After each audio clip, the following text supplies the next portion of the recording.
player, how nice is it to not have to be one of those guys rotating spots anymore? 100%. I mean, it's been huge. Over my last 5 years, I've played anywhere from left guard, center, to right guard. So finally playing center every day, every snap that I was available, like, it's been great to finally get that consistent chemistry with the other guys around me. So I'm super excited, see how that comes September 2nd. What do you say to guys like Ryan Baer, who are rotating around and trying to play almost every spot? 100%. I think I keep telling them, just keep learning everything. The more you know, the more faith and trust the coaches have in you. So if you know, and from center guard tackle, they have faith. Like if someone goes down, like you can plug and play anywhere. So it's huge for him. He's a young guy too, so he's learning a lot. So I mean, I'm excited to see him perform this year. They always talk about how important continuity is on the offensive line. You get 5 guys playing together, snap after snap.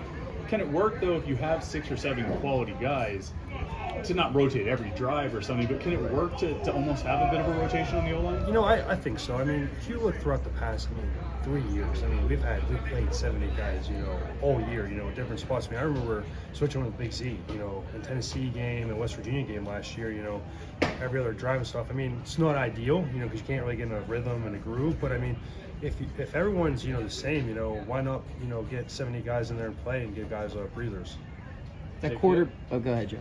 Do you have that sense like, damn, I wish I would have been center the whole time, or because of the experiences that you had moving at the 2 different guard positions, that's made you better? You know what? I'm lucky that I was able to play guard and center throughout my years. My younger years, getting in, honestly, when I was younger, I just wanted to get in and play. So wherever that was, I knew I was going to start with Jimmy Morrissey. That was my mentor. So being able to play beside him for 2 years was crucial in my development. He gave me a lot of tools, a lot of techniques that I still use today. So now would have I liked to play the past years? Probably, but hey, I'm happy to be playing here in my 6th year at center, where I think that's my best position, but hey, I'll play anywhere, wherever I can help the team and, give us the best lineup. You only have a couple days left in your final camp. You've been through 6 of these now. Does it feel real that it's kind of winding down? I'll tell you, it does feel real. It's been a long time coming, but truly, I'm going to miss this stuff. This is what I love August. I love going away and going and being in the hotel and just hanging out with all the guys and just, building that team, team for 2023. So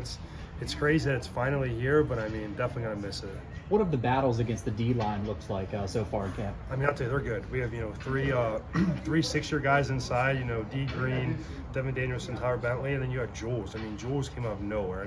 I always knew he had potential and he was going to be good, but that dude is playing unreal football like this camp. So I'm excited to see what he does. But the battle's been great. even outside, they're giving us a hard time, which is good.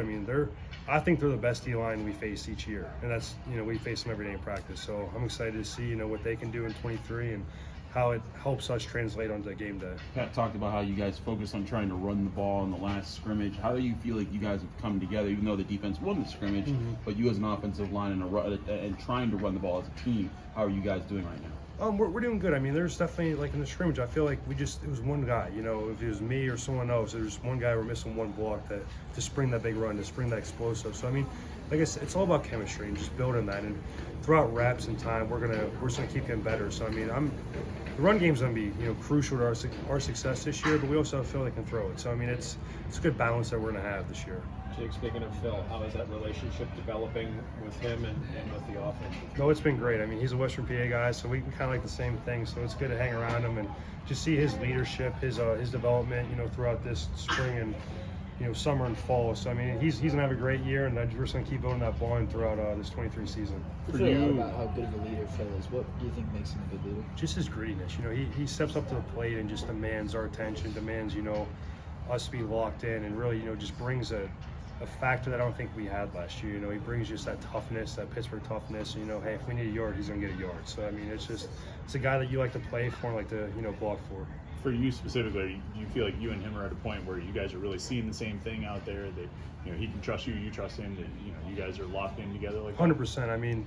We always make the mic ID and stuff. So I think he trusts me to make all the right calls and the right protections and stuff, and the right run calls. But if he sees something that that I can't see, he'll definitely override me. But I think he trusts my calls and everything, and it's great to have a quarterback there that you can trust. Is there a new guy on the roster, especially on the offense, whose toughness has surprised you at any position? Yeah, I would say Kenny Johnson. That dude's just been gritty all camp. Been making plays, been a playmaker out there.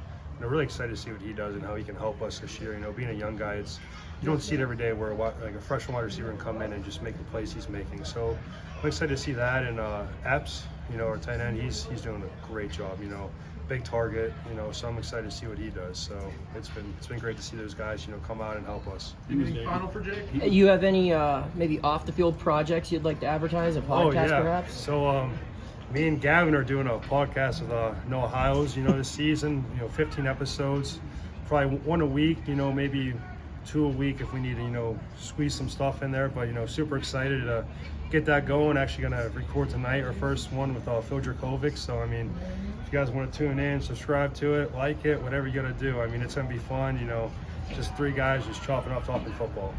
With who again? Noah Hiles. It's the least important guy. One other quick question. Most of the time you've been here has been with Daniel Carter. Yep. I know he's been chomping to try to get running back touches, but what is his value to your offense? You know, he's a great leader. You know, I think it was yesterday, he came in the huddle and got us all fired up. And, you know, he's just a dude that, like, once again, he's an older guy. And he just wants to win. Like, that's his goal. He just wants to win. And he'll do whatever the team needs. And I see him with special teams working his tail off. And he when he gets carries, he is dominant. That dude, like, breaks a tackle, makes someone miss, and goes for another 15. You know, he's a guy that I'm super excited to see, you know, have a great season this year, and someone's going to help us tremendously in the pass game, you know, protections. He's just a smart guy. He knows what to do. You know, he's been here long enough. He knows the system. So super excited to see what he does. Thank you, Jake. Cool. Thanks, Jake. Thanks, Jake.